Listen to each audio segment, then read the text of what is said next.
بكم في قناة شيوات شروق. لمن لا يعرفها أتمنى الاشتراك فيها، ومن يعرفها أتمنى لايك للفيديو. بسم الله الرحمن الرحيم. مرحبا بكم مرة أخرى في مطبخ شيوات شروق. اليوم إن شاء الله سوف نعمل معا الشيبس بطريقة منزلية وبسيطة جدا. مقادير الوصفة: لدينا البطاطس على حسب الكمية وعلى حسب أفراد العائلة. أنا استعملت هنا حبتين. يلزم لهما فلفل حار لمن يريد ذلك،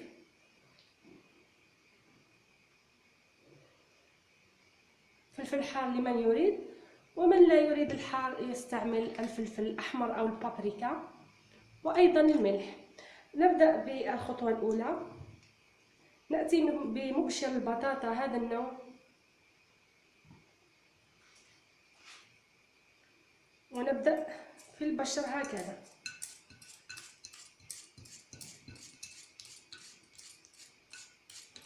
تكون الطبقة رقيقة جدا،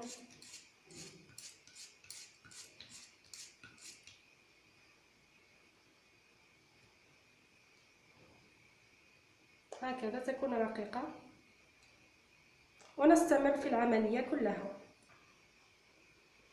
بعد أن قمنا بتقطيع البطاطس كلها، الآن الخطوة الموالية نغمرها بالماء ونتركها مدة ساعة،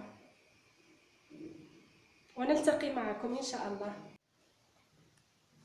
ورجعنا لكم بعد مرور ساعة أو على الأقل نصف ساعة. نزعنا الماء حتى تصبح هكذا مموجة هكذا. عندما تجدونها هكذا أصبحت فهي جاهزة هكذا. تخلصنا من كل النشاء الموجود فيها. الآن نمر للمرحلة الموالية. نأتي بقماش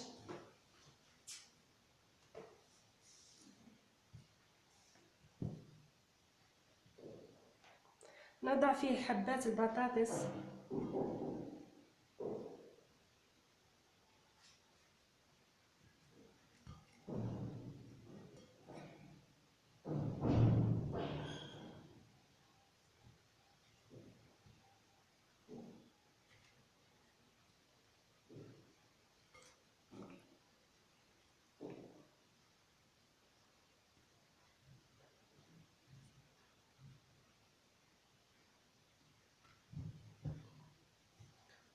ونقوم بعملية التنشيف.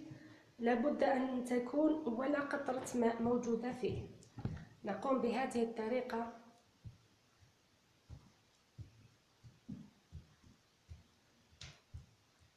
أو نتركه مدة دقيقة حتى ينشف.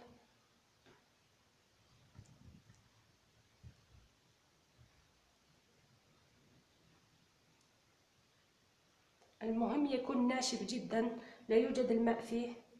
وبعد ذلك نقوم بتمليحه ووضع له الفلفل الحار أو الحلو، البابريكا، ونقوم بقليه في الزيت الغزير والساخن جدا وعلى نار قوية حتى يتكون لنا الشيبس. وبالهناء، وتابعوا معي الطريقة. وإذا عجبكم الطريقة لا تنسوا الضغط على لايك وسبسكرايب.